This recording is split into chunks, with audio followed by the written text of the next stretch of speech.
Please welcome Satya Nadella. Good morning.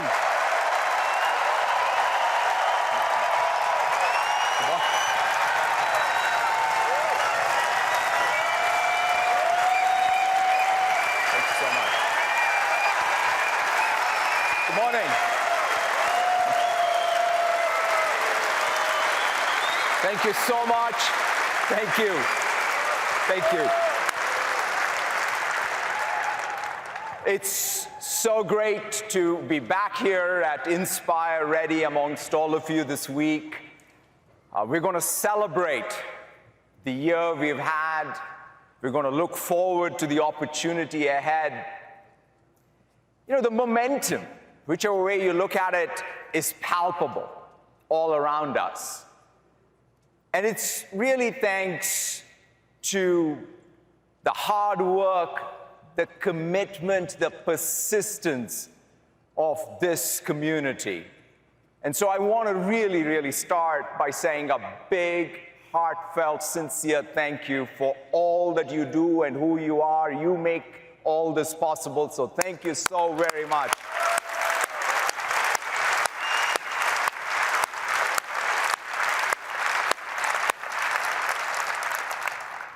It is about these three numbers: 100, 17, and 7. It's us coming together, that is the 117, to have the impact on the 7 billion people on the planet. But doing that with every community that we serve. The small businesses that we make productive, the large multinationals that we make competitive, public sector that we make more efficient, the health outcome, the educational outcomes, that depth and breadth of opportunity is what we celebrate. That's what gives us meaning in our work, and that's what's captured in our mission to empower every person and every organization on the planet to achieve more. Now, when we look at the opportunity, it's pretty clear. It's two numbers again. It's 10% and 90%. 10% is the percentage of GDP that tech spend represents by 2030. In fact, it's around 5% today.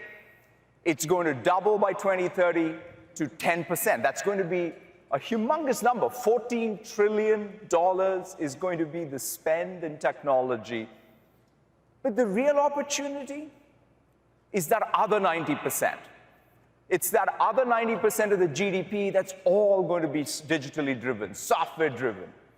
Like that, to me, is what we're all going to enable. And we're going to do that by riding what is the most amazing technological change that I have witnessed, which is this intelligent cloud, intelligent edge era.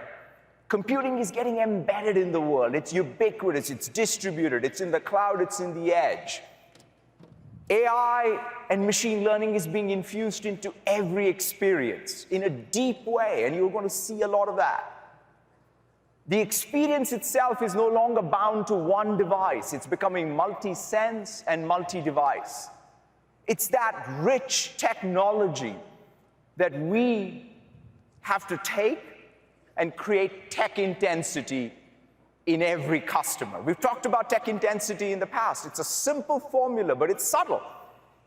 We have to come together to help every business become great at digital technology. That means we need to help them adopt the latest and greatest tech as fast as they can, right?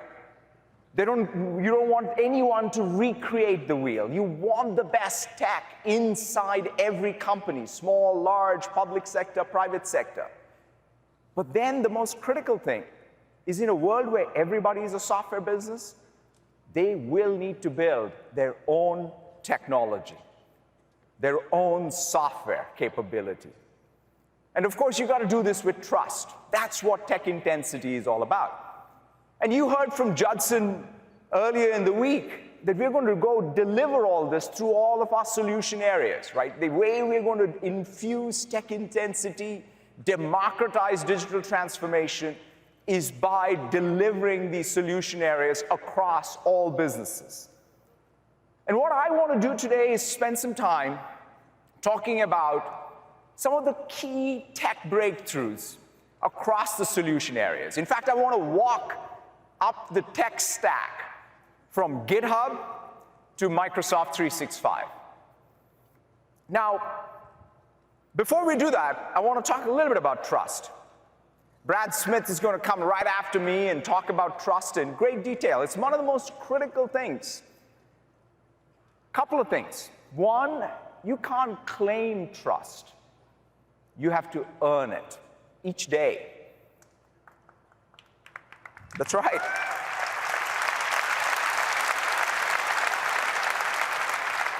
That means the decisions we make, the approach we have, the consistency of it over time is what's going to really build trust. And it starts with, in fact, our mission and our business model. We want to ensure that we are fully aligned with the success of our partners and customers at all times. That is the key to ingredient. We cannot ever have these states where we are thinking something, saying something else, and doing something else. That's just not the way to build trust. We have to have that consistency in the core approach, sense of purpose and mission and business model. And of course, trust in the technology we build. We have to treat privacy as a human right. We have to have end-to-end cybersecurity built into the technology. We have to have both a set of ethical principles that guide our AI, but most importantly, we have to translate that into engineering practices that are there, that are part of everyday engineering. So trust is going to be key. So let's have some fun with some numbers as we move along across the tech stack. Let's start with 11% and 3x. When we say every business is going to be a software business, it's really captured by this 11% number. The tech hiring in the non-tech industry is growing at 11% faster than the tech hiring in the tech industry. Right? That captures the essence of what's happening around us. In fact, if you want to get an atomic example of it, the 3x number. In the auto industry this year, the number of software engineers is going to be 3x the number of mechanical engineers. Right? That's the transformation that's taking place. And it all starts with this Octocat. If you're not familiar with this, you will be. It's GitHub.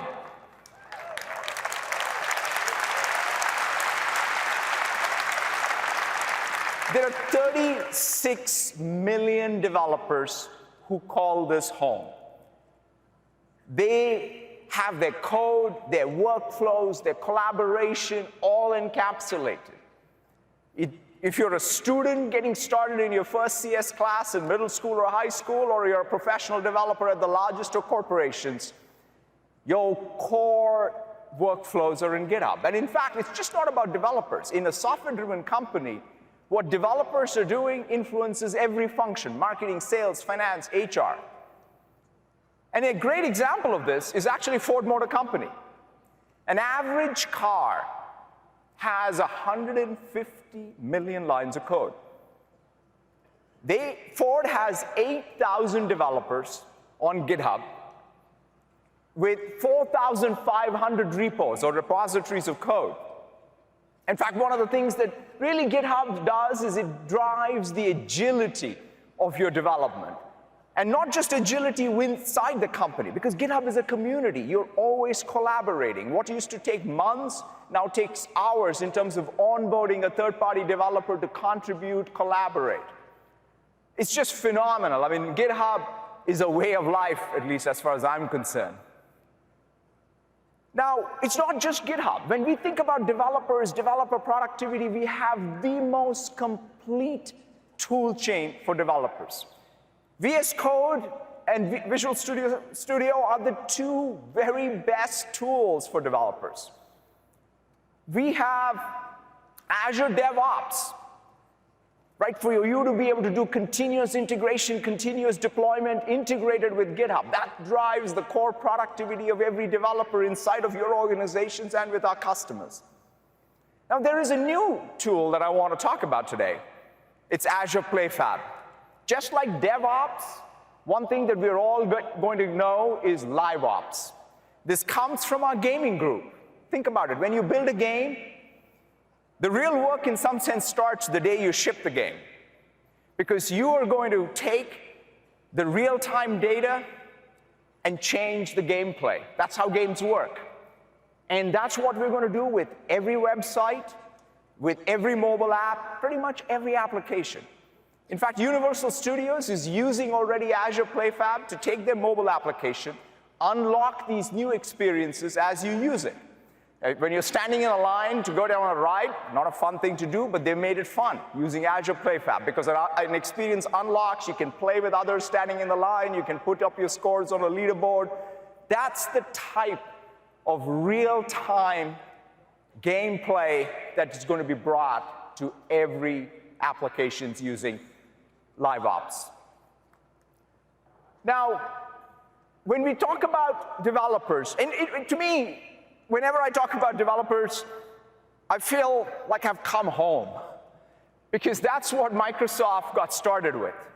We created, this company got created building dev tools, and to sort of in 2019, see that passion, that ethos of building the best tools for developers is fantastic to see. Now, yeah, go ahead, clap for that.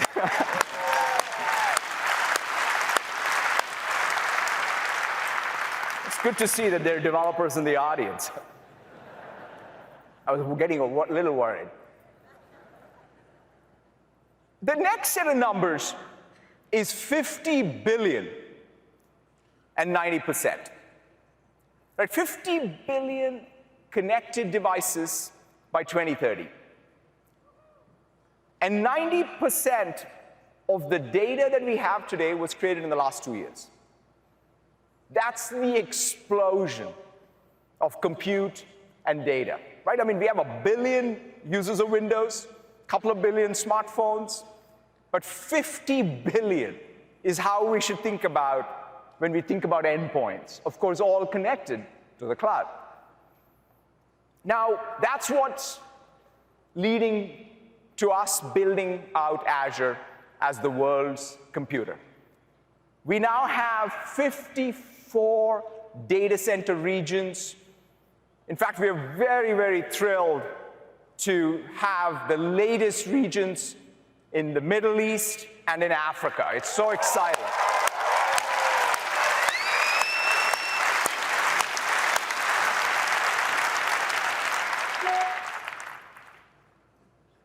And we are also building everything that we are doing across Azure with openness, right? There is Windows and Linux is first class, Java, .NET is first class, SQL Server, Postgres are first class, Red Hat, VMware, Oracle, all of these applications and infrastructure can be first class on Azure.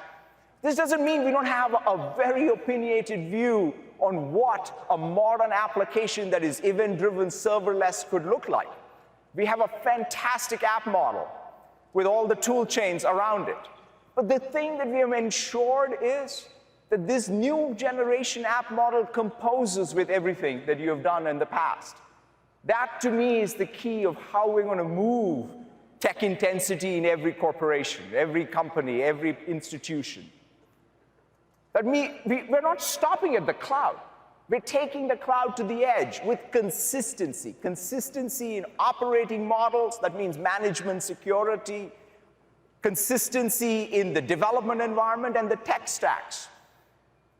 And when we talked about the edge the last couple of years, but in the last year, it's become real. I mean, Airbus has Azure Stack powering many of their critical operations. And Azure Stack is the only consistent stack at the edge of any public cloud with full operational sovereignty. And as we meet the real world's needs of the world today, this is going to be so critical. Kroger has Azure Databox Edge, both at the end caps and powering their smart shelves, right, with computer vision. Shell, in fact, has commodity cameras in every gas station with, again, containers with computer vision to drive safety. Occuvera is a startup that's taking Azure Kinect and ensuring safety of patients in hospitals.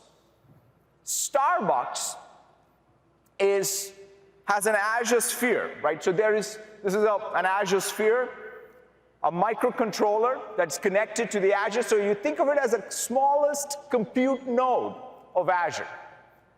It's in every espresso machine. It's pretty phenomenal.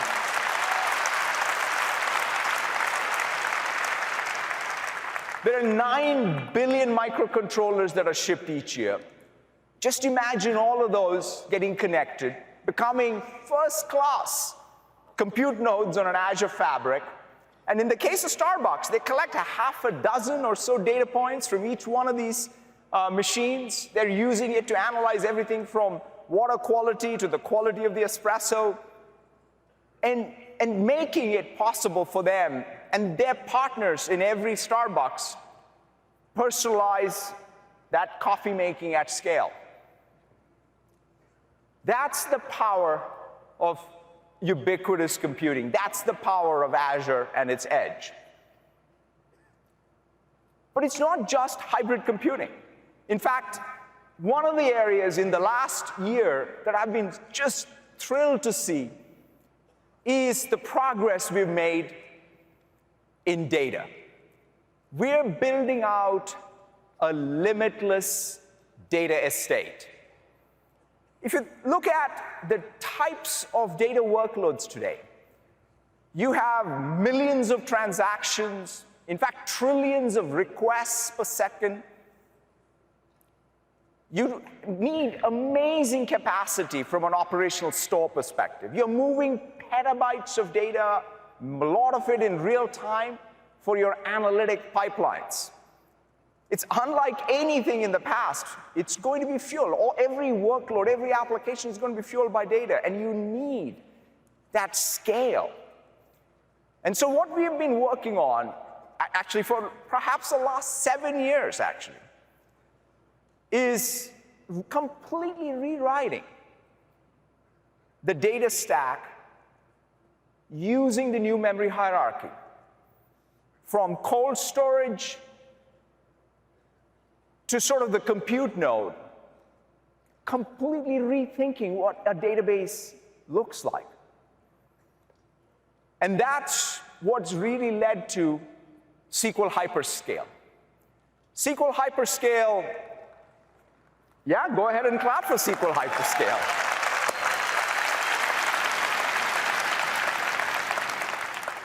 SQL Hyperscale brings that really limitless scale capabilities to SQL Server with full compatibility to every application you wrote for SQL Server, right? So you can now linearly scale your compute and your storage.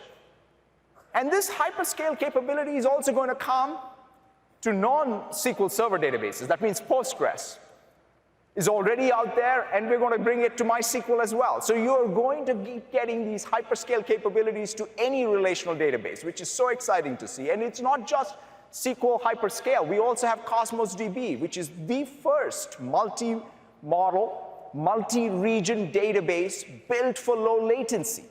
In fact, we used to do 1 billion transactions a couple of years ago when we launched it, and we now have 1 trillion transactions a day. It's just stunning to see Cosmos. And that means everything, whether it's a document database, a key value pairs database, whether it is a graph database, can all take advantage of Cosmos. Walmart's a great example of all of this. But before I get to Walmart, I should talk about two other things. One is that we now have this database technology, not just in the cloud, but at the edge. You now have SQLDB, Azure SQLDB running on an ARM processor at the edge, again with all of the compatibility. That means you can not only run the database, but you can also run AI where you're generating the data, which is going to be so key to all of our applications.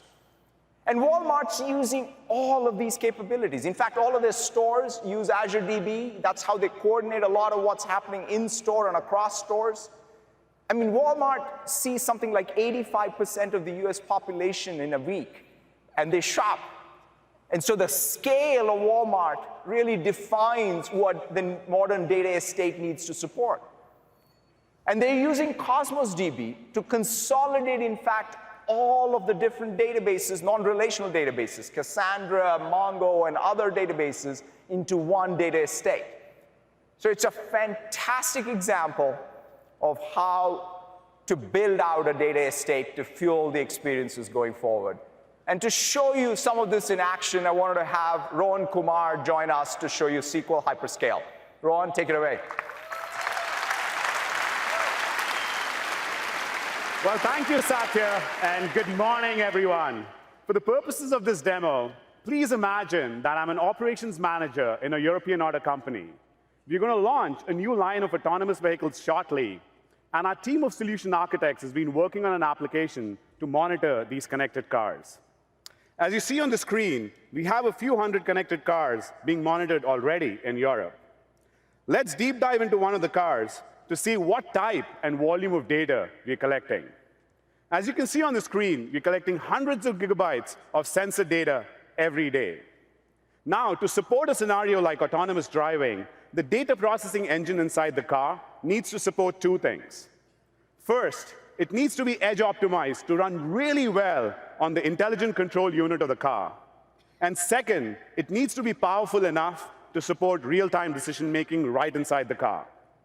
Azure SQL Database Edge is the perfect fit for this scenario. It supports native scoring right inside the relational database to enable real-time decisions. It can handle tens of thousands of events per second.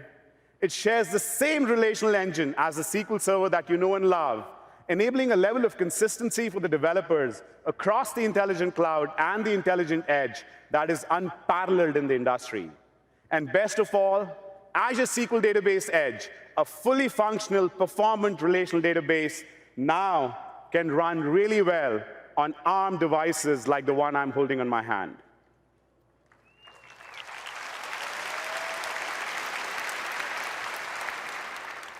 We're also streaming a small subset of the process data in every car to a relational database in the cloud to generate operational insights on every car and across the entire fleet. Let's take a look at a dashboard that captures the key performance KPIs of this relational database in the cloud. As you can tell, we are currently running this application against AWS RDS for SQL Server. More and more cars are coming online in our simulation, and the volume of data being ingested is growing rapidly. As the database grows, it's become very clear that we've reached the limits with the current design, which cannot handle data volumes greater than 16 terabytes. As we've reached these limits, all the write transactions, all the updates to the database fail, which essentially means we cannot add any more cars to the fleet being monitored. This is a very common challenge with all relational databases. Managing very large relational databases is a complex challenge, and more often than not, developers are left with no choice but to completely rewrite and re-architect their application with concepts like application-level database sharding, which are very complex to get right. The reality is there is a very clear need for a relational database that can break through all these limits. Do you guys think we have such a database in Azure? Yes, we absolutely do with Azure SQL Database Hyperscale. Now let's take a look. I also have the same application running against Hyperscale. let's see how that performs. As you can tell, we're very easily able to go past the 16 terabyte limit. Both the read and write performance of the application workloads are doing great, and the database is healthy. Well, we're currently monitoring just 1,000 cars. What if we wanted to monitor 1 million? Can Azure SQL Database Hyperscale handle that? Let's take a look. This is the part of the demo I start feeling a little nervous, by the way. We're going from 1,000 cars to 1 million. Let's see if that works. Well, 1 million cars is not a problem for Azure SQL Database Hyperscale. As you can tell, the number of cars are rapidly getting added to the fleet being monitored. The read and the write performance is looking healthy. Now, of course, it's going to take a while before all the million cars get to a steady state of data ingestion. Now, in the interest of time, we actually ran this demo earlier against a different hyperscale relational database and got it to a steady state. Any guesses on how large a relational database backed by hyperscale in Azure is when it gets data being ingested from 1 million cars? Let's take a look. It's a little over 200 terabytes. That's 200 terabytes in a single relational database backed by hyperscale in Azure.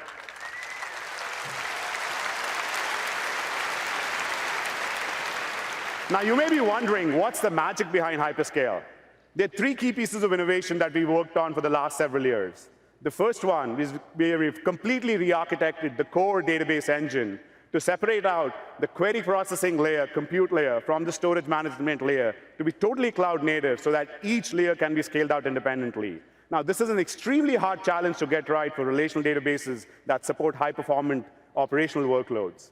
Second, we built out an intelligent caching hierarchy to leverage the memory hierarchy and SSDs in a very efficient way to get you the best price performance for workloads of any size and scale. And finally, we have technology now that guarantees that databases of any size, scale, and state can recover in constant time. We made all these groundbreaking changes while maintaining complete compatibility with the SQL Server ecosystem that has served our customers well for the last 25+ years. Now, some of you may be wondering, what about core database operations like backup and restore on these very large databases? Well, backup is a managed service. We utilize snapshots. It's instantaneous and almost has 0 impact on the I/O bandwidth. But what about restores? How long does it take to restore such a large database backed by hyperscale? Well, my friends, it doesn't take weeks. It doesn't take days. It doesn't even take hours, as you may be used to while managing these large databases on-prem. With the hyperscale architecture, it takes less than 10 minutes.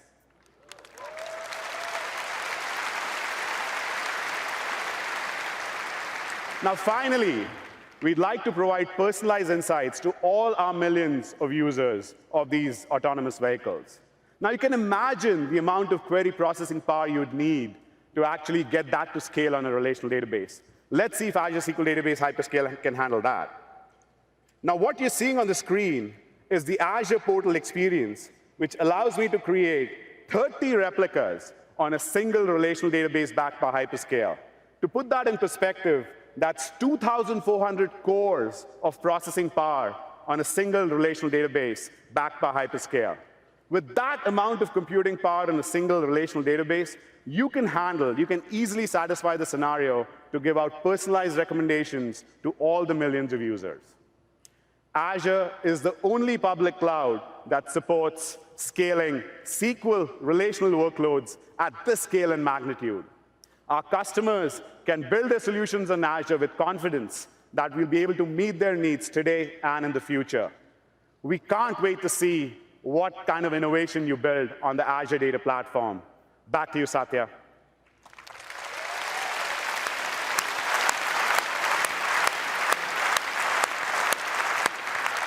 I must say, this limitless, transparent scale-out has been a dream for a long, long time.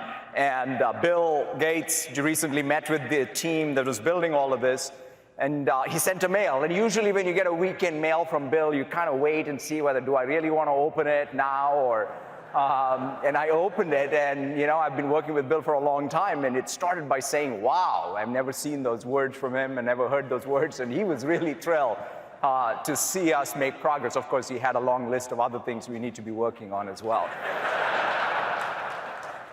Now, talking about what's happening with data means when we talked about the world's computer, this limitless data estate, this is all a setup for creating AI and machine learning in your applications. Microsoft Research has been at the frontier of these AI breakthroughs, whether it's object recognition, speech recognition, hitting these human parity milestones. In fact, just this year, there was a milestone hit on conversational Q&A. So this is about a full dialogue with a computer.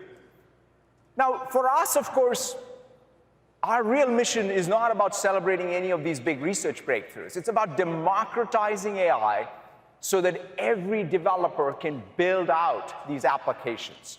That means having the best world-class infrastructure for training and for inference, whether it's GPUs or FPGAs, having a tool chain, as well as the frameworks, all the framework support. In fact, one of the features that we launched at Build this year is something that's so key for AI, which is machine learning DevOps.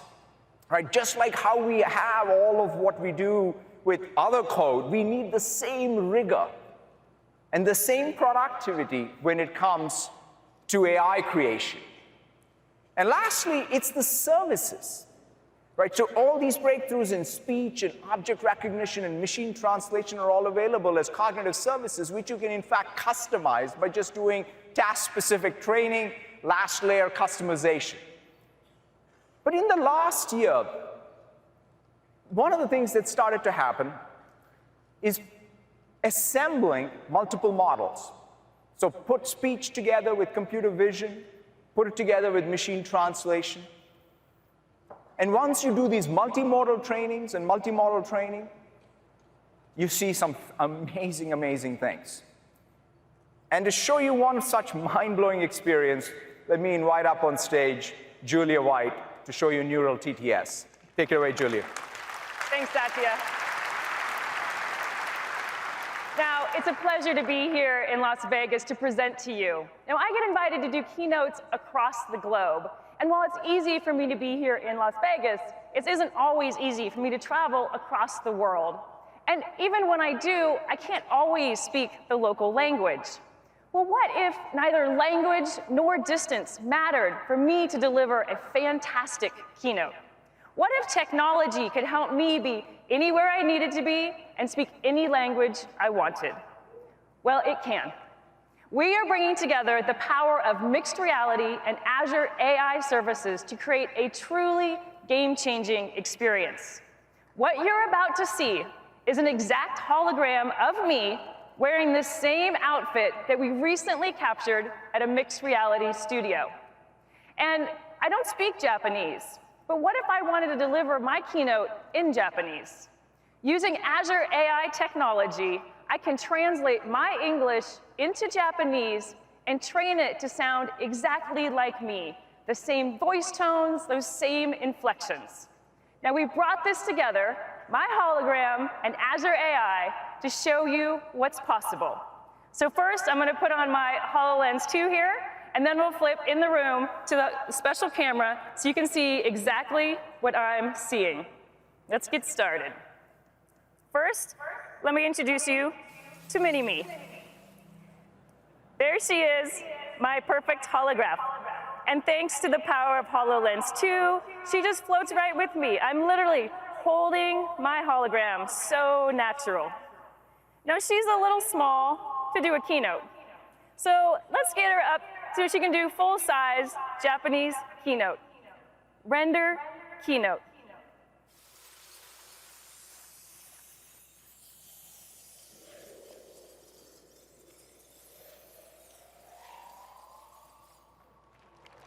ホログラムになることには本当に驚くべきことがあります。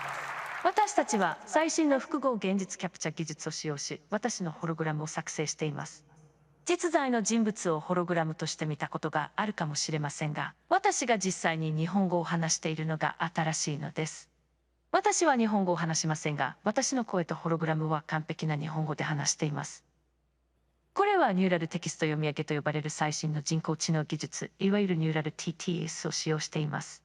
私たちは自分の声の録音を使用し、私のように聞こえる私自身の個人的な音声署名を作成します。日本語からフランス語、ポルトガル語まで話せます。今、この技術は私たちが働き、遊び、生活する方法に関して、世界中の国境や障壁を取り除くことができると想像してみてください。まさに SF が現実になるところです。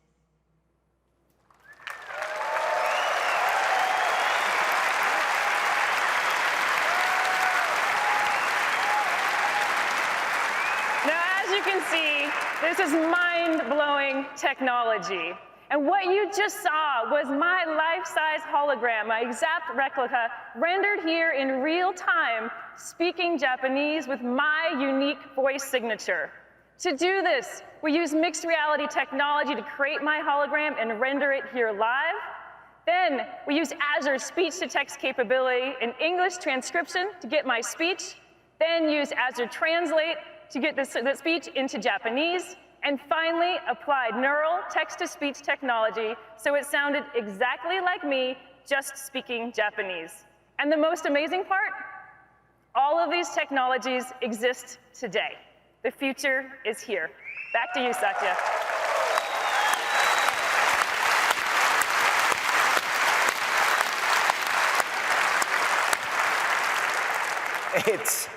It's just, I guess, mind-blowing.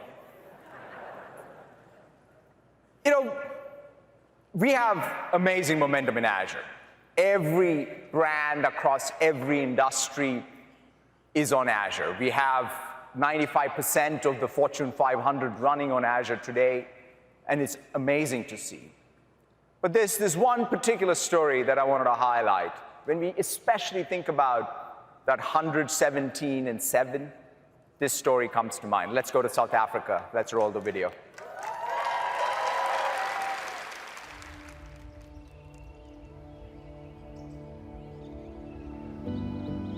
Healthcare in South Africa is very challenging. The biggest burden sits in the rural areas. It's a vast country. People have to travel big distances to access the correct care.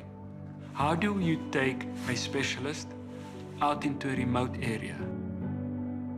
This is what we do at Pulukisa. Pulukisa means to heal in one of our local languages. We ended up building a cloud-enabled backpack, which tests for 10 most common diseases: HIV, tuberculosis, diabetes, heart disease. In our country, we've got a very, very high maternal mortality rate, of the worst in the world. And these are all things that are super important when you're screening a pregnant woman. The backpack can go on the back of a health worker, so you could literally knock on people's doors and screen them at their homes. The data is collected and uploaded to MySQL database in Azure. Almost immediately, the results are pushed back on Power BI and delivered to the clients, no matter where they are. Precious came to our clinic as a patient who had a previous miscarriage, and she did not understand what's going on in her body. On my first miscarriage, I was suffering from high blood pressure. Because of the lack of instruments, no one can help me. My child just died inside of me. So when she came, we screened her to check all those things on a woman. To get the results will take about a week, but with the backpack, it takes just about 20 minutes. Everywhere there are people with great ideas around the world. But what's the gathering place where these dreamers get together and have their ideas come to life? Microsoft. It's literally a place where we get to weave the tapestry of the future. Now I'm 8 months pregnant. My child now, I'm going to call him Blessing. The new technologies is giving us a hope and a new bride. That even our generation, like me, my child, will be healthy. So I'm happy, I'm happy, I'm happy, I'm happy.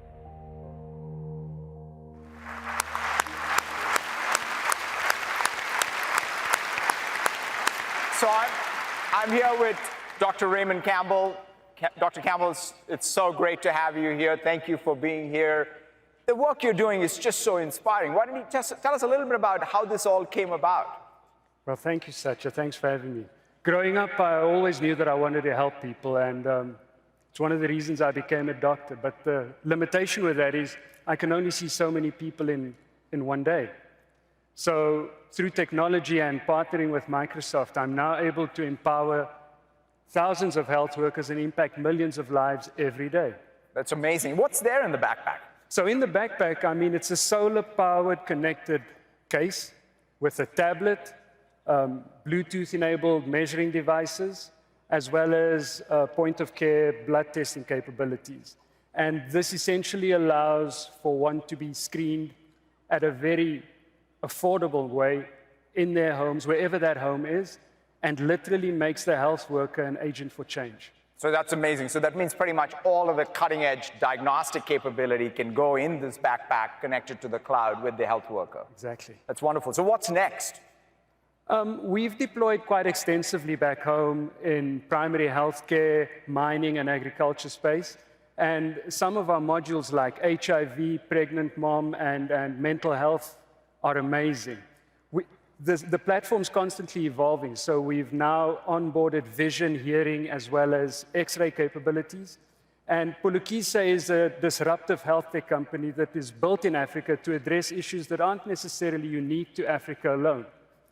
These are issues that exist all over the world.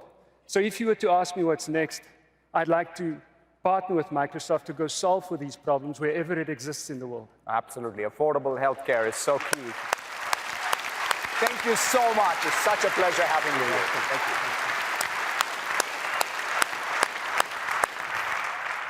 you. You know, it's the type of innovation that you just saw from Dr. Campbell that can then have the scale impact in South Africa and the rest of the world that truly inspires us. And that's what all of what we're doing with Azure is built to really enable. And I want to move to the next set of numbers. 500 million apps and 73% data. That is, 500 million new apps are going to get created in the next 5 years.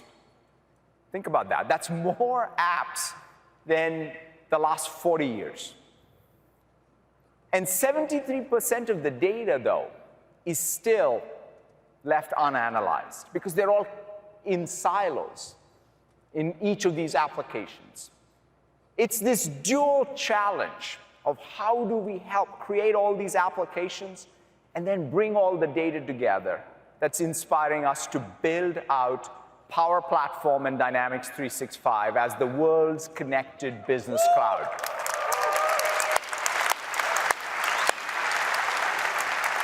It all starts by thinking about how to create digital feedback loops.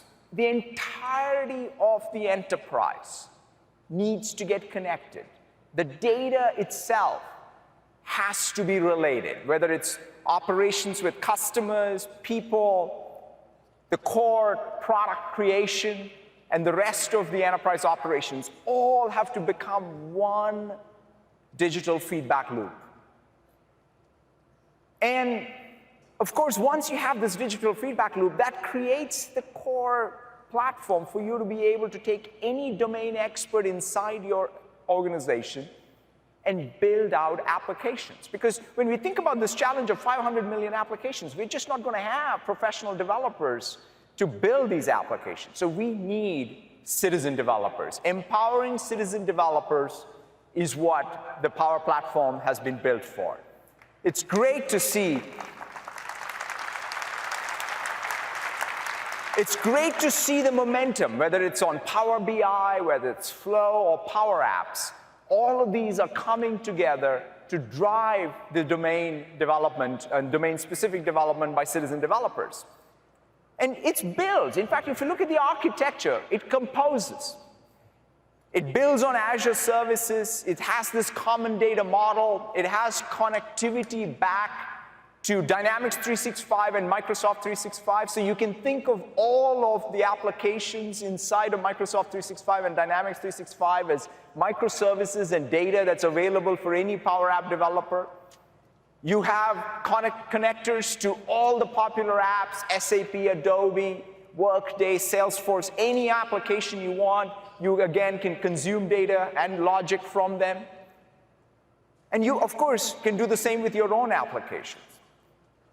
This is perhaps the best composition from Azure all the way to citizen developers. In fact, there can be workflow between professional developers working on Azure who can then create a microservice and expose it to a Power App developer.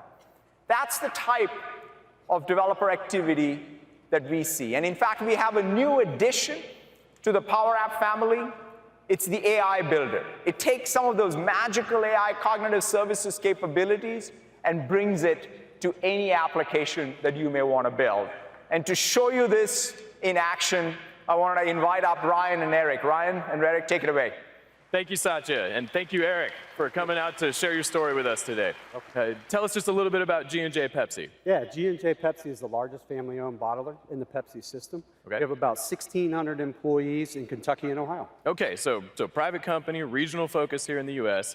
Tell us how you're using AI in the context of Power Apps. Yeah, you know, Ryan, I'd rather show you than actually All right. talk about it. Let's give You want to see it? Let's do it. give the people what they want, right? So we live and die by counting, you know, our retail space. It's really important, right? Okay. So we do a lot of counting, we do a lot of auditing, and that's a time-consuming process. I imagine. But with this application, we can offload a lot of that workload. Okay. So I'm going to go ahead and do this. It's really simple, right? So I'm just going to go ahead and hit detect on here, and we're going to take a file. So I'm going to take a picture. We've got some beautiful bottles of Mountain Dew here. I'm thirsty already. Yeah, me too, bro. All right, so I'm going to go ahead and take this photo, and we're going to just go ahead and do this. Now, I want you to think about this at scale, right? Sure. We just have a couple Mountain Dew bottles here, but we have hundreds of products, thousands of customers, right? Yeah. You can imagine the time that takes. That's a lot of manual counting if you're doing it on a clipboard. Yeah, absolutely, right? It's a Herculean effort to do this. But as you can see, the application has done this for us. Wow. And we can go ahead and submit these records, and then we can analyze the sales and do a lot with that, right? That's amazing, but level with me here. I mean, what does it take to really put something like this together? You got to have an army of software developers, data scientists, right? No, on the contrary, Ryan. When we first got into the Power Platform, we had 2 individuals working on scenarios like this, none of which had any professional development experience. And one of those individuals is you, right? Yeah, surprise. Yeah, that's why I'm here. So, you know, but let's make no mistake, Ryan, the competition isn't going to let up just because we don't have the tools or the skill sets to be able to bring these scenarios to life. And that's where we've seen the Power Platform be the great equalizer and allow us to compete and win in the marketplace. The great equalizer. I think a lot of us in this room could use an equalizer, regardless how big our teams are, absolutely. Right? Yeah, so can you show us a little bit of what it takes to actually build with AI? Yeah, let's do it. So I've got these pictures already uploaded. And here's what's great about this, right? It's as easy as drawing a box. I could do that. Yeah, I would hope so. Right, yeah, absolutely. So I'm just going to simply tag it. And then what's great about this is it'll auto box for you. And you can just quickly tag these images in a very rapid fashion, right? Awesome. Then when you're done, you can simply hit train. Okay. And then it's going to present you with a confidence score, right? Cool. And if you're not comfortable with it, you can add more images, you can do more tagging, right? And so you're ready, and then submit your model to be published into an app. Cool. So you upload a bunch of images, you tag them, you train the model, you feel good. How do you actually put it on a mobile device? You know, this is great. The process gets even easier when you do this. I know it's hard to believe, but it gets even easier. I'm going to go ahead and go to my Maker screen here, my Maker canvas, and I'm going to go ahead and just click on the AI Builder control, add the object detector, and then I'm just going to simply resize this to where I want, and then bind that to my model, and we're ready to go. And you're ready. That's amazing. So you're just visually building an AI-infused application right in front of your eyes. Yeah, that's impressive. I mean, how many people out there can take an AI project from a pile of photos? Yeah. Yeah, that's impressive. But you know what? There's more. You mind if I cut in? Yeah, I don't like to give up the stage, but it's all yours. See, detecting objects in images is just one thing that AI Builder can do at PowerApps.com right now for anybody out there, right? We can also classify text, understand and tag meaning in any blob of words. We can predict outcomes, right? Any yes or no answer, any column on any entity in your common data service. Will we get paid on time? Will the customer convert? Will the customer churn? You know, really common business scenarios we can predict. And this one is particularly cool. We can process any physical form, piece of paper, PDF, you name it. Now, I know you've been building a lot of apps, but there's probably a few sheets of paper still in your business, Yeah, we're still churning through that. Yeah, I bet you're not the only one, right? Invoices, work orders, purchase orders, they're everywhere. AI Builder can understand and lift facts right off of the page, not just the characters, what they mean. This is a due date. This is a table with quantity and units and price. This is a subtotal, sales tax, actual quantity and totals, and then lift that all right into the common data service and build it into all of the processes we use downstream. Right? So we can build apps like you showed us. We can also automate business processes. Let me show you Microsoft Flow. Right? So we've counted bottles on the shelf. Now we're ordering more inventory. Every time an order hits an inbox, we can lift that order out, understand the products and the line items and the quantities, and then further use AI Builder to predict how likely are we to be able to fill that order on time based on past performance, right? And if the answer is no, we can actually kick off an approval process downstream, right? And get that order filled, ramp up production on time, and build that into everything people are already using, whether that's another mobile app or into the Microsoft 365 experience. In this case, we're going to drop that actionable approval card right into Microsoft Teams, approve it where people are already working, and be on our way, right? And all of this, everything we've shown you, not a single line of code, right? Yeah. Incredible. That's incredible.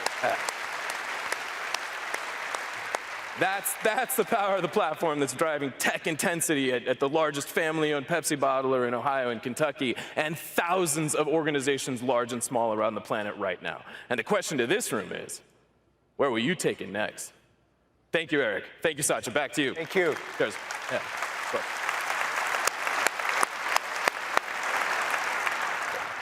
Eric, yesterday when we were doing a rehearsal, gave me this thing. It's this Power Apps Champ card. He autographed it. His message to me was, keep refreshing. Yeah. And then it was an entire deck of cards, which had all these Power Apps, and now I have my task cut out. I got to go get autographs from all of them. But I wanted to share one story. This is from Martin from the UK. Let's roll the video.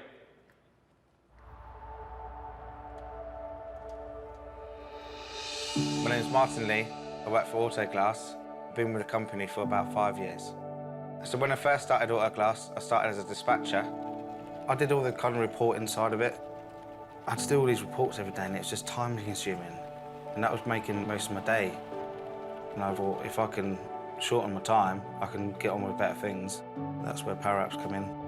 So I started looking into it. I thought, oh yeah, that's quite easy. And I was actually started building an app, and it was actually really great. I built an app called Technician Weekly Vehicle Check. The technician used to have to fill a form in, take a picture of it, send it to his operations manager. He'll have to put it on an Excel spreadsheet. It was just a long process. Now that's just filling an app. Technicians love it. It's just literally saved their time from half an hour per job to like 10 minutes, saving us 1.6 million a year in potential revenue. I felt excited. Everyone's using this app I've created. I'm like, oh, wow, I've done that. You know, people just kept coming to me to build these apps. Now I'm going into IT, which is a different role. It's amazing where my career's gone now. I've built about 40 apps now, deployed in the company. The apps are working so well here in the UK, Safelite now wants to deploy our technical help desk in the USA. Just the thought of my apps being used around the world gives me such a proud feeling.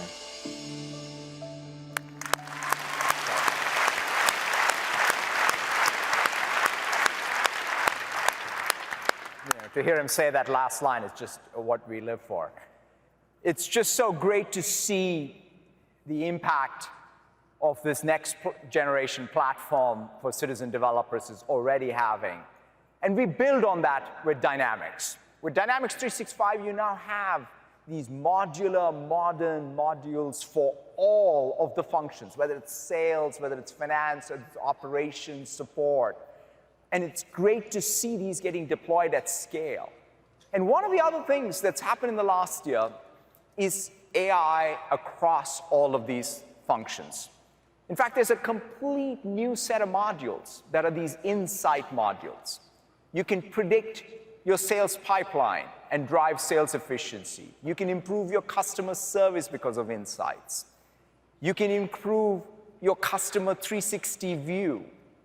These are all new insight modules that are part of Dynamics. In fact, you can deploy them on with any customer who may have a different business system, because there's no one who's deployed these AI-first modules. This is the best opportunity for everyone in this room to become a strategic partner for our customers, to be able to infuse into every customer these AI-first modules. It's just, I think, in the next year, hopefully all of you will discover this opportunity to be a great way for you to grow your own strategic business. In fact, Crane Worldwide Logistics is an amazing example of this. It was a startup. In the last 10 years, has scaled. They are using customer insights and sales insights. In fact, sales insights is helping them really take even data out of their Office 365 instance to improve the predictability of their sales pipeline, right? So communication channels, in many cases, has the signal to help you with your sales insights. In fact, one of the things that we found is the internal network you have is probably more predictive of even your ability to close a sale. These are the types of things that you can get in an AI-first company. Data in one system is helping you optimize the outcome of another system. That's what an AI-first company does. That's what an AI-first software product does. And so to us, seeing that in action in this customer's case was awesome. And it's great to see them not only use the sales insights, but they're also using Dynamics 365 Sales. In fact, they're also using LinkedIn Sales Navigator to drive relationship selling. And so the idea of taking these new modules, bringing them together to drive the next generation of business process is what Dynamics is enabling. And we see tremendous momentum. 91% of the Fortune 500 are already using Dynamics 365. So it's fantastic to see the impact it's having. But to see one story in particular, I wanted to take you to Japan. Let's roll the video.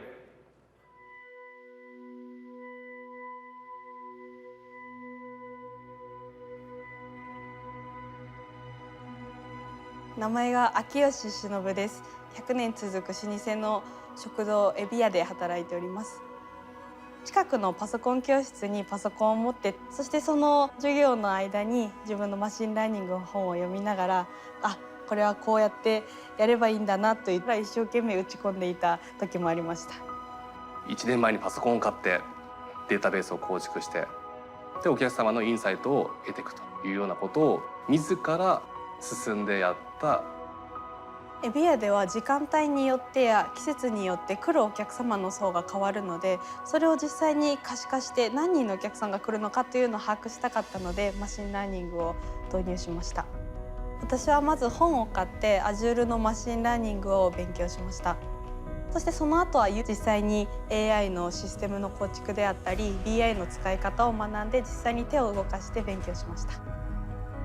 マシンラーニングモデルを使って私たちは来客予測というのに成功したので、日頃のフードロスはかなり少なくなりました。そして中間品の準備ができるので回転率もかなり速くなって、お客様からのクレームは格段に減ってます。今エビラボには飲食業界の方だったりサービス業の方、そしてちょっと大きな企業の方からもたくさんのお声掛けをいただいております。私たちはそういった悩みを解決するためにエビラボのシステムをお渡ししております。テクノロジーのキャリアを築いていこうと思ったことは今まで一度もありませんでした。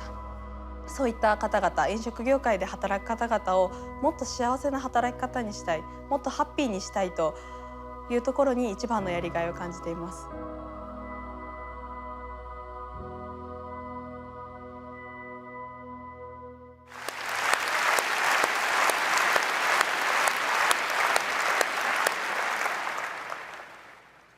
There is a new commercial opportunity that's getting unlocked. It's the mixed reality cloud. It's bridging of business process and any application across the boundaries of what's virtual and what's physical. HoloLens 2 is an absolute breakthrough. It's got twice the field of view, twice the comfort. We've also now built applications right into Dynamics 365, layout, guides, remote assistance, product visualizer. These are all out-of-the-box applications that take advantage of this new medium of mixed reality. And we have many, many third-party applications, from industrial automation to architecture. We also built out a new service in Azure, Azure Spatial Anchors. The combination of Azure Spatial Anchors, applications in Dynamics 365, a device like HoloLens 2, and any phone with an AR framework can all come together to power this next generation of mixed reality apps and unlock an amazing opportunity for all of you. Just to give you an example of this, take a retailer. Netuzzi is an iconic Italian furniture maker. They worked with a partner building out a new store in Manhattan, which is a mixed reality store.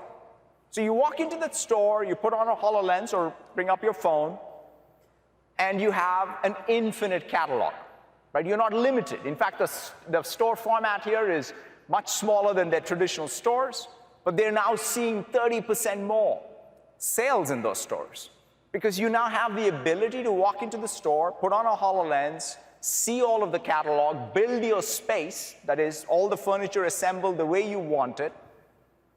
Now, here's the interesting part. You can take the space you built home and see it at home using your phone, or because of Azure Spatial Anchors, you can bring your home into the store because you're not bound by space anymore.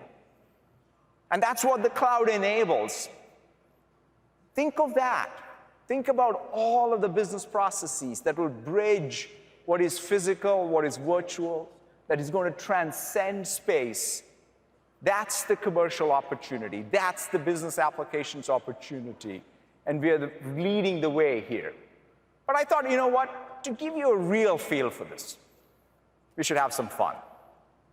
We said, let's take the best-selling game ever on the PC, on the console, the best-paid game on the phone, Minecraft and Minecraft Earth, and show that to you. So I have my friends Saxon and Nina take that over. Thank you, Satya. We're here to show our newest game, Minecraft Earth. The Minecraft team has been passionate by mixed reality for quite some time. And we've been wanting to bring Minecraft to the real world for a long time. The challenge we needed to overcome was how to do that in a way that we can have holograms, mixed reality experiences that's consistent for everybody in every place. Doing that at Earth scale is quite a hard problem. This is where Azure Spatial Anchors comes in. With our service, players can share mixed reality experiences and place and persist them in exact spots in the real world. So if you're looking for the park, GPS can get you there. But if you're looking for the mushroom under the tree at the park, you're going to need something a lot more precise than what GPS can do. And with Minecraft Earth, we're going to put real Minecraft experiences anchored right in your local neighborhood. So when you and your friends play, they get a chance to see what you've built exactly where you placed it. So for today, we've built something over there on the table. Let's go check it out. Can I jump in and play as well? It's a special treat. We've asked Satya to step in and be part of it. So we scan the table for an Azure Spatial Anchor, and as Nina scans and Satya scans, they're going to get the exact same experience that I'm seeing. So this is a real living, breathing Minecraft world right on your tabletop. Like, it does anything you would expect in Minecraft. We can make a little waterfall. Cat, this is awesome. And when I get close to the parrots, I can let them out by tapping on the glass. Let them all out. Come on, little guys. When I look over at Satya, I can see what he's holding. I can see his gamer tag. We can build anything we want to. Put a little pillow in there, and then put a little avatar, like that. That looks pretty much like you, Satya. Yeah, that is me. I tell you, it's more hands. Sax, what do you think this will look like in full size? Well, let's try to put it on the floor. You're going to make it bigger? All right. Yeah. Sink it into the table. Ooh. And then transform it out here. Whew. Oh man, I'm in Minecraft. So this is like a real Minecraft full scale, like everything we just saw on the tabletop, but with our friends Satya and Nina right inside it. That is so cool.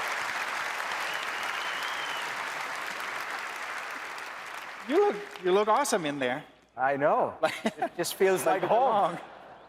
With a common shared anchor, we were all able to just scan and jump into play. And with Azure Spatial Anchors, when we come back here tomorrow, the game will be exactly where we left it. That's awesome. So let's go. You know, I see those chickens there. Do you want to let them out? Yeah, let's look at them out. Let them out. Woo! They're rushing at you. Can I feed them? I think you must have some seeds in your can feed hand. them. How do I do? All right, I'll let you do that. They like you the best. Enamored.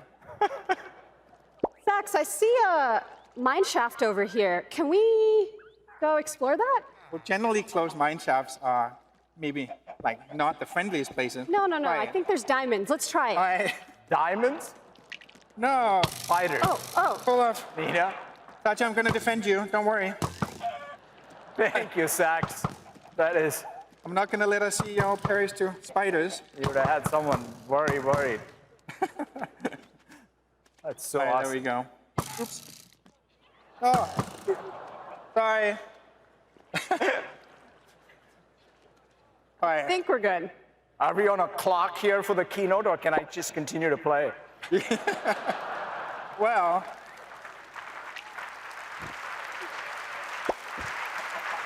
why don't we go to some Vegas themed builds?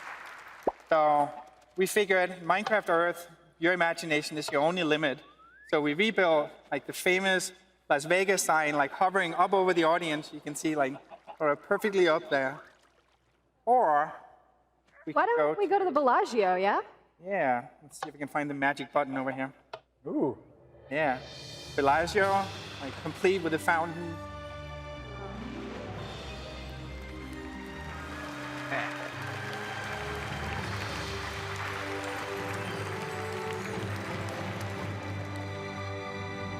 Nice. We added fireworks just for the fun of it. All right, thank you very much. That's so awesome. Thank you, Sax. Thank you. Thank you, Nina. Thank you so much.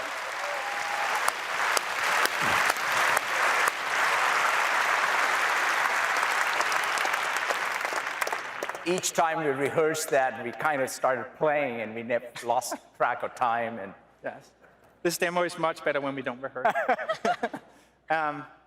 Minecraft takes on its biggest dimension yet. Our closed beta started yesterday. Sign up on Minecraft.net and join us in Minecraft. Thank you so much. And with Azure Spatial Anchors, which is in public preview, it provides real-world context into your application. Could be enterprise or gaming. Come build with us. Thank you.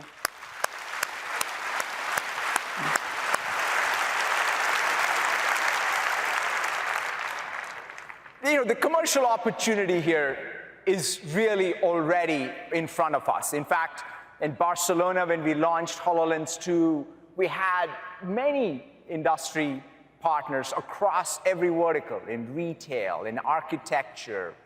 Every IoT vendor out there is thinking about visualizing whether it's sensor data or playing Minecraft effectively from a logic perspective is exactly the same.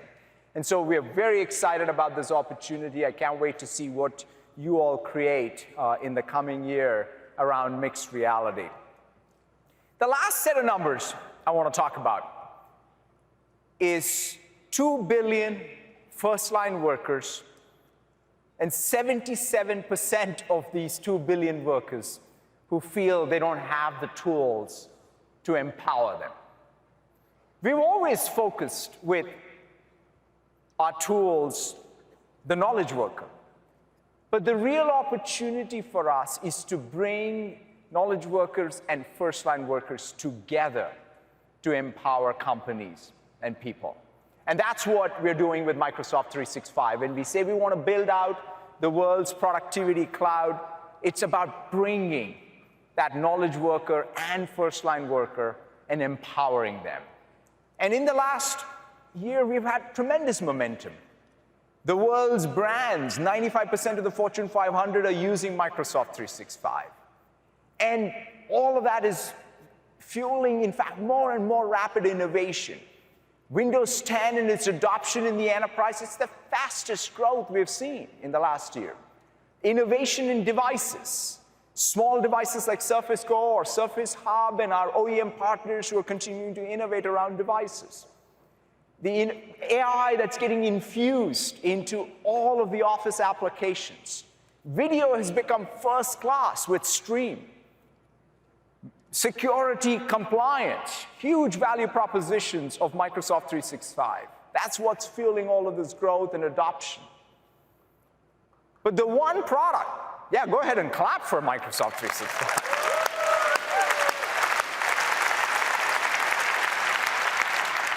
The one product that has had an absolute breakout year is Teams.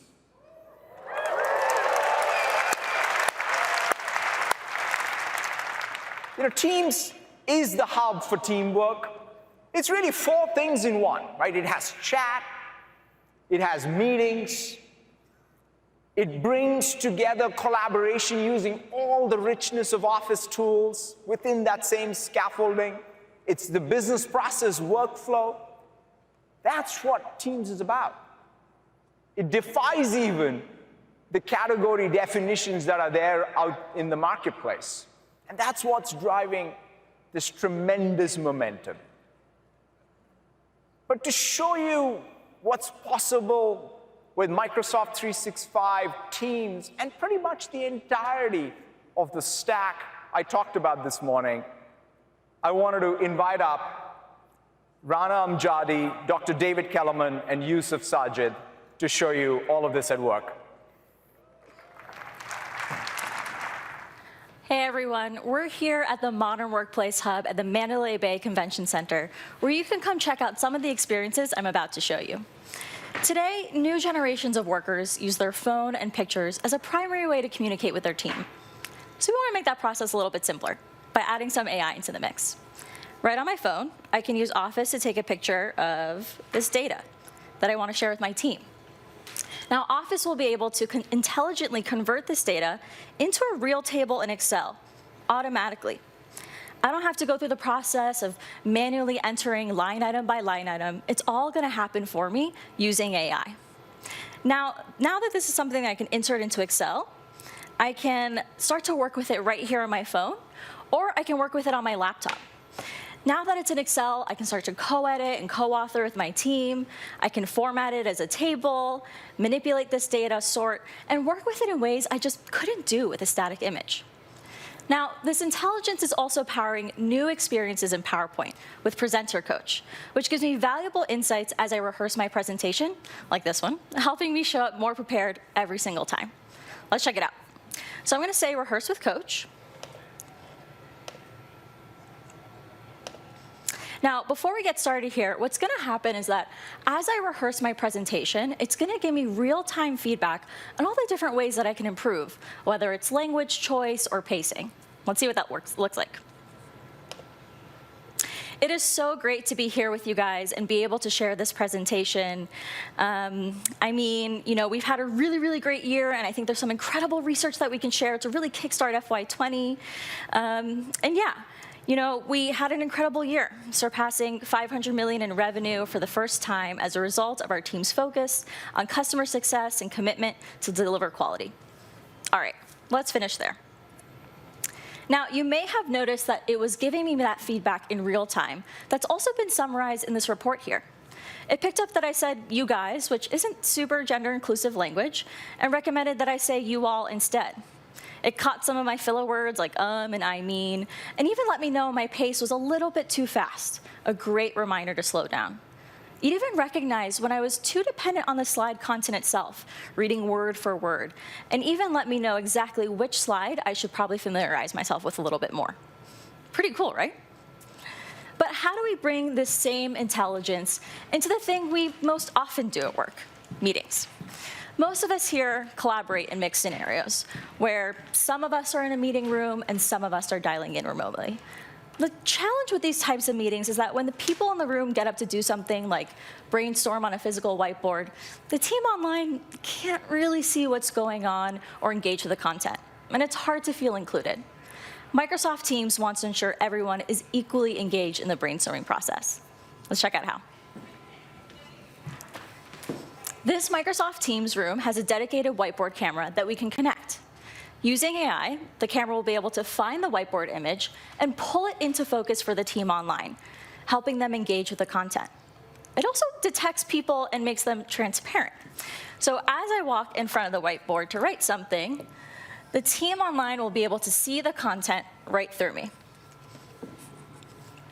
Like, literally right through me. This is all we have for you today here at the Hub, but we encourage you to come check out this space.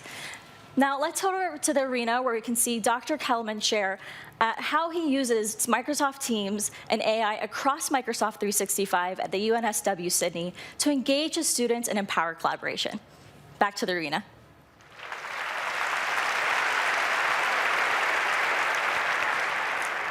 Thanks, Rana. So my name's Dave. G'day, everyone. Today I'm going to talk to you about teamwork and collaboration with 500 students on and off campus. So I come from UNSW Sydney, a big Australian university. We have 65,000 students. Our engineering faculty has 17,000 students. That makes just our engineering school bigger than the whole of Stanford University. And we've got classes of 500 plus. In fact, this is my own class of engineering students. But that's 500 islands, right? 500 people looking down, taking down notes from a document projector, consuming PDFs, watching canned content. So here's a challenge. How do you get 500 students to work together as a single team, as a learning community, whether they're on campus or off campus? I'm going to talk to you today about modern digital education at UNSW. Well, the first thing I wanted to do was digitize and integrate the system. I replaced the document scanner with digital ink. Just like this Surface Pen here, I'm using it as a remote. Then I started streaming my lectures live produced over YouTube. Students could comment even if they were off campus and get an answer from me straight to the camera. In 2017, I switched to Microsoft Teams. I told the students, hey, we're going to use this new tool. 60 seconds later, they started posting. They'd logged in, downloaded the app. No change management required. Engagement and rich communication followed. Engineering diagrams, mathematics, code. Students taking photos with their phone of engineering structures. Even taking photographs of handwritten mathematics on paper. I used channels for weekly content, like lecture notes. Here's a channel for week 11.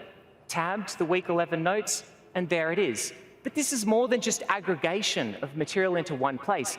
It also creates a data schema, and you'll understand that in a minute. I could embed and share my OneNote using Class Notebook right into Teams. These notebook sections created by the channel, all of this inking done live, just like we are now, but working together and collaboratively. And those 500 students, they all own the notebook. It's being synced in real time. Then Stream launched on Office 365, and I used it instead of YouTube to live stream my videos. But now I had all of the same power at the back end, but I also had analytics and content control. I could even embed lecture clips inside the OneNote notebook, inside Teams, all in a single login experience. Student documents could be created natively in Teams, whether they're on an iPad, any device at all. And we've got more than just the final document. We've got the entire version history and the telemetry. Our learning management system turned into an app for Teams, embedded natively within that environment. Forms became the fastest way to make a quiz. I could even run full power engineering software as a tab. The single integrated solution resulted in a 900% increase in the number of student posts per student per week and massive increases in engagement. But you know what? I actually created my own problem. We couldn't keep up with all of the questions. Sometimes we would miss them. And you know, when one student reaches out and asks a question and you miss it, that's a lost opportunity to connect with that single person. So I want to talk about leveraging AI for a second. What's possible with an integrated system? Well, meet QuestionBot. QuestionBot is a bot that we created in order to solve this problem. And it was built by partners who are right here today, Antaro Solutions.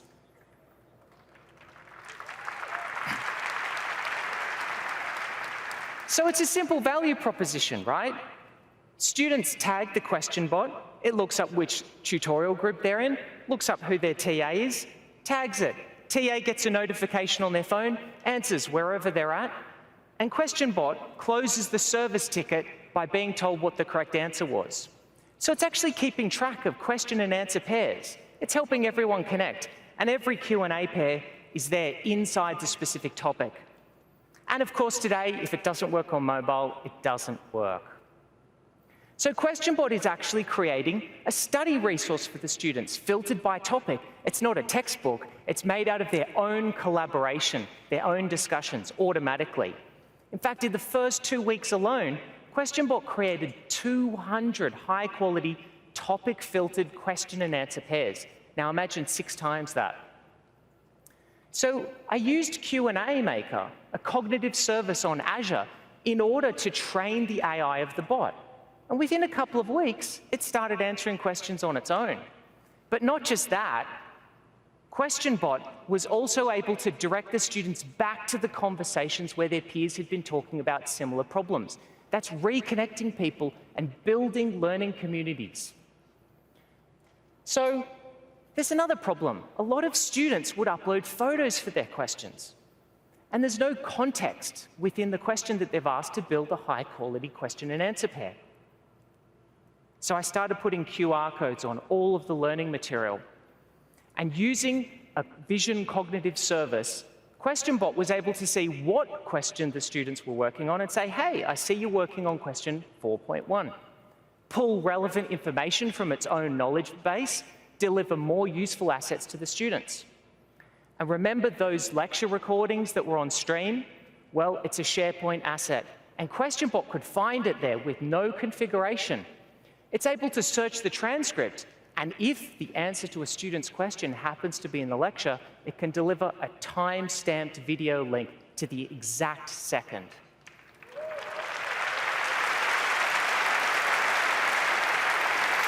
So using Graph API and Bot Framework, we built and deployed this with just one developer in 8 weeks. You know, the fire hose of conversation turned from a problem into a digital asset for us and the students. So lastly, I want to talk about closing the loop. We've leveraged this value that we have. We've leveraged all of these digital assets and we've integrated our solution. How can we turn all of that data into new material? In fact, by integrating all of these systems, I have very highly structured data on SQL. And I can create a one-click Power BI dashboard for students to get their marks. So maybe a student might think they did poorly in this particular topic, but because of the data there, they can see that they were actually in the 75th quartile. Maybe it was just a tough question. And the dashboard reflows on mobile. So I used 2017 data to train an Azure machine learning model to correlate all of the information against student performance. And using a database of competency-ranked resources, that's every single topic against every difficulty level, and an algorithm on .NET, we automatically assembled 500 individual, personalized, optimized study packs for every student based on the prediction of not only their exam result, but their exam result for every individual question 2 weeks before sitting it. And uploaded to SharePoint with personal access, one click in Teams. Pretty cool, right?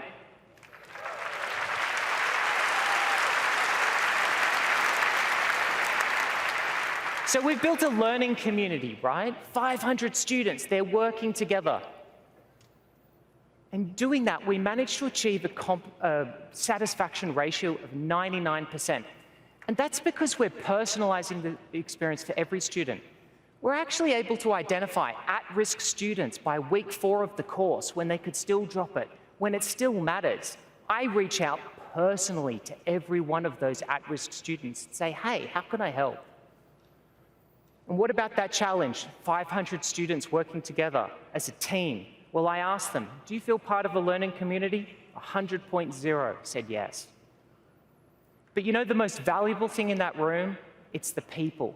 Every student has got 499 other brilliant young people there to collaborate with, to work together, to create new material, their own course, creating rather than consuming. But you know what's really interesting is this thing, artificial intelligence, that we think of as being inhuman. It's actually allowing us to achieve an incredibly humanistic goal, creating people together, personalizing their experience, and reaching out to those people in need. So that's what we've been working on at UNSW Engineering, and you know, it's really only just the beginning for us. Thanks everyone for listening.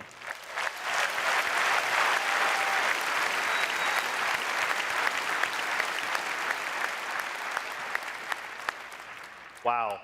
Now, what Dr. Kellerman just showed us was how he used Teams to foster collaboration and AI to leverage the collective knowledge of his classroom. But these same experiences can be applied across any industry, like in healthcare, where clinicians can bring in data from electronic health records to coordinate patient care, or retail, where first-line workers can have access to shifts, communications in one place, so they can focus on providing the best customer service. So let's take a look at another example in Iceland and see how Teams is for every worker across all industries. We base our work culture very much on the Alcoa values, which is operate with excellence, act with integrity, and the one that I care about the most, which is care for people. We operate 24 hours a day, 365 days a year. We have to know what just happened, what was happening yesterday, what's happening tomorrow. Communication was not as good as it could be. All our announcements were coming through email. If I wasn't at work, I didn't see it. It was a challenge to make sure everybody got the message. It was like shouting out into the void sometimes. A lot of the challenge is trying to get the correct amount of people for each shift. With a magnetic board, you have to physically be there to get the shift. This board was very inefficient. The goal was connecting everybody, and Teams was the tool we found for this. My first impression of Teams was quite good. I just go on my phone, I see what shifts are open, click on the shift, and request it. It's really easy. Being able to use that on a mobile phone is amazing. It's truly amazing. And then at the end of every shift, we write our shift messages for the next one. We use emojis and GIFs. It doesn't have to be all seriousness. It can be fun. Teams has allowed me to respond to the people immediately. We want everybody to be heard, and we want everybody to be equal. We're giving everybody a voice. Valka is moving forward with each generation, and our generation all have phones in their pockets, so Teams is the future.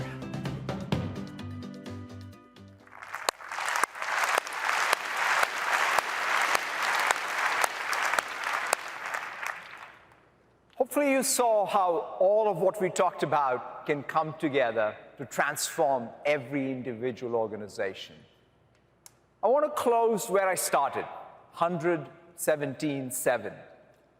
The stories we heard, Birna in Iceland, Dr. Campbell from South Africa, Martin in the UK, Shinobu-san in Japan, Dr. Kellerman from Australia. These are the stories that give us meaning in our work. They inspire us to pursue our mission to empower every person and every organization on the planet to achieve more. I can't wait to see what we, the 100,000 and the 17 million, do to empower the 7 billion. Thank you all very, very much. Have a fantastic conference. Thank you.